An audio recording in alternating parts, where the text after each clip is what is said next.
Hi, everyone, and welcome back to the podcast. Today, we're doing something a little different, a special long-form episode we're calling 100 Everyday English Phrases, Long Natural Conversation Practice. That's right. We've had a lot of requests for a longer, more relaxed episode. Something you can put on in the background, listen to while you're driving, or just use for an extended practice session. Exactly. So, our advice for today is simple. Just get comfortable, grab a cup of tea or coffee, and don't worry about understanding every single word. That's not the goal here. The point is to just immerse yourself in the flow of a natural, everyday English conversation. Focus on the general idea of what we're talking about. Let the language just wash over you. It's all about enjoying the process and training your ear. So, with that in mind, let's just start. Alex, how are you doing today? How is your morning? Oh, my morning. To be honest, it was a bit of a mess. I woke up late. Oh no, not again. Are you still hitting the snooze button? It's such a bad habit, I know.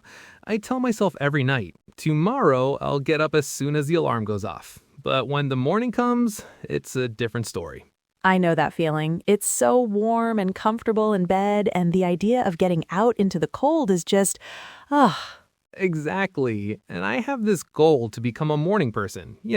Wake up early, exercise, read a bit, have a peaceful start. But in reality, it's a struggle. Right, the ideal versus the reality. So what happened this morning? Well, after snoozing for about half an hour, I finally realized what time it was and had to jump out of bed. It was a mad dash from that point on. So no time for the sacred morning coffee ritual? Barely. I managed to make a quick cup, but I couldn't sit and enjoy it. I was basically drinking it while trying to find my keys. And of course, I completely forgot about breakfast. That's the worst. Rushing like that just starts the whole day off on the wrong foot. It creates so much unnecessary stress. Tell me about it. My heart was racing, and for what? Just to save 30 minutes of sleep that wasn't even good sleep. It feels like I'm always trying to improve my morning routine, but I keep failing. But that's the process, isn't it? You set a goal, you try, maybe you don't succeed at first, but you just have to try again tomorrow. It's all about consistency, not perfection. That's true. I suppose I shouldn't be so hard on myself. Maybe tomorrow I'll just try for 10 minutes earlier instead of an hour. Take it step by step. That's a much better approach. Small changes are more sustainable. Anyway, a stressful morning often leads to a stressful day. Speaking of which, how has work been? You can say that again. Work has been really intense lately. We have a huge project with a very tight deadline, and I have a lot of responsibility on my shoulders. That sounds overwhelming. How are you coping with it all? I'm doing my best. At first, I felt like I was drowning. I was trying to do everything myself because I didn't want to bother anyone. The fear of seeming like you can't handle it. Exactly. But I realized that was a mistake. So I finally decided to ask for help. I talked to my manager and a couple of colleagues, and just being honest about the workload made a huge difference. That's a big step. It's so important to communicate. People are usually more willing to help than we think. It's true. And part of the stress was my fear of making mistakes. Because the stakes are so high, I was double-checking everything, and it was slowing me down. I get that. But mistakes are part of the learning experience, right? As long as you learn from them, it's not a failure. Right. And I'm trying to remind myself to just stay calm and take things one task at a time. I've even started taking short breaks, just walking away from my desk for 5 minutes. It really helps to clear my head. That's a great strategy. The real challenge for me is finding that work-life balance. When I'm stressed, I tend to bring work home with me mentally. I'm still thinking about emails while I'm trying to watch a movie. Oh, definitely. That's the path to burnout. I've been there. You feel exhausted all the time, even on weekends. So what's the solution? Well, something that helps me is to celebrate the small wins. Instead of just focusing on the giant deadline, I try to acknowledge the progress I make each day. Finishing a small task, getting positive feedback, it all adds up. That's a good mindset. Recognizing your own progress. It's so easy to just focus on what's left to do. It is, but you've got to be your own cheerleader sometimes. Otherwise, the pressure can be too much. It really is. So on that note, what do you do to switch off? When you finally step away from work, how do you actually relax and not think about it? That's a good question. It's something I've had to consciously work on. For a long time, my go-to was just scrolling on my phone or watching TV. But I realized that wasn't really helping me relax. It was just distracting. I completely agree. It feels like you're just giving your brain more information to process, not letting it rest. So, what have you been doing instead? All this talk about small problems reminds me of something that happened last night. I ordered some food online for dinner. Okay, I'm listening. So the delivery driver arrives, I take the bag, say thank you, and go inside. I was really looking forward to it. But when I opened it, it was a completely wrong order, not even close to what I wanted. Oh, that's the worst. What did you do? For a second, I was just confused. I thought maybe I'd made a mistake, but I checked my email and my order was correct, so I had to call customer service. And how did that go? It was fine, actually. I reminded myself to stay calm and polite because getting angry never helps. I just explained the situation clearly. I said, "Hi there seems to be a problem with my order." That's the best way to handle it. Yeah, they were very apologetic and offered to send the correct order right away. In the end, it was solved easily, but it's a good reminder that staying polite makes everything smoother. Totally. Speaking of things going wrong, I was late for a really important meeting yesterday. Oh, really? That doesn't sound like you.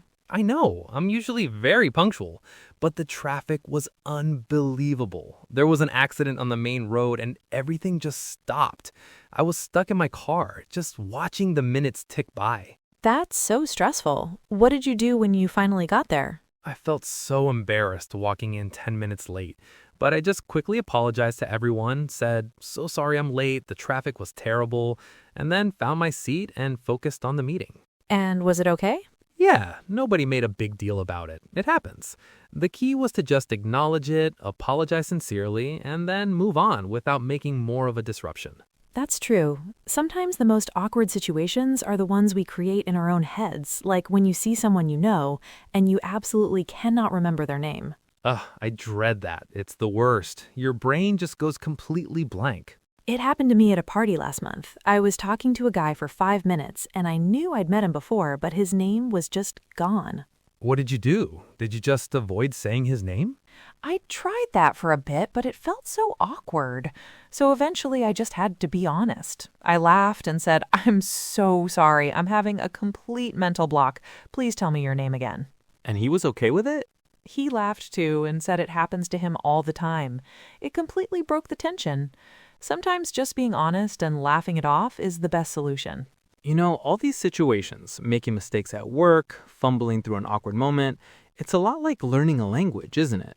That's a really good point. How do you mean? Well, when you're learning English, the biggest barrier is often confidence. People are so afraid of making mistakes or not sounding perfect that they don't speak at all. Right. They're waiting until they're fluent to start having conversations. But you can't get fluent without having those conversations in the first place. It's a classic catch-22. Exactly. It's all about progress over perfection. Just like it was better for me to apologize and move on in the meeting, it's better for a learner to say a sentence with a small grammar mistake than to say nothing at all. Mm-hmm. And it ties back to what we said about your morning routine. Consistency is key. Practicing English for 15 minutes every single day is so much more effective than studying for 3 hours once a week. It really is. And listening, like what our listeners are doing right now, is such a powerful tool. You don't have to be actively studying. Just hearing the rhythm and flow of the language helps your brain absorb it. Definitely. And shadowing, too. Pausing the audio and trying to repeat what you just heard. It can feel silly at first, but it's fantastic for your pronunciation. I think another big trap for learners is comparing themselves to others. They see someone who seems to be learning faster and they get discouraged. Yes, everyone's journey is different. You have to focus on your own path and your own small wins, just like you said about your work project. It really all comes down to patience. Learning a language is a marathon, not a sprint. You have to adopt a long-term mindset and trust the process. Exactly. Be kind to yourself. Accept that you will make mistakes and just keep going. Every little bit of practice counts. Wow, look at the time. We've been talking for a while now. We have. And for everyone who has listened all the way to the end, thank you. We know it takes concentration and effort, and we really appreciate you spending this time with us. We hope this long-form, relaxed conversation has been helpful. The goal was to give you a real sense of how English sounds in a real-life, unscripted feeling way. This kind of listening practice is so powerful for improving your comprehension and fluency. So if you enjoyed this format, we have good news. That's right. You can find many more conversations just like this in our real-life English conversations playlist. There are hours of material there for you to practice with. And of course, we'll be back soon with the next episode. So if you haven't already, please don't forget to subscribe so you don't miss it. Your support means the world to us and allows us to keep making these episodes. Thanks again for listening. Take care, and we'll see you next time. Bye for now.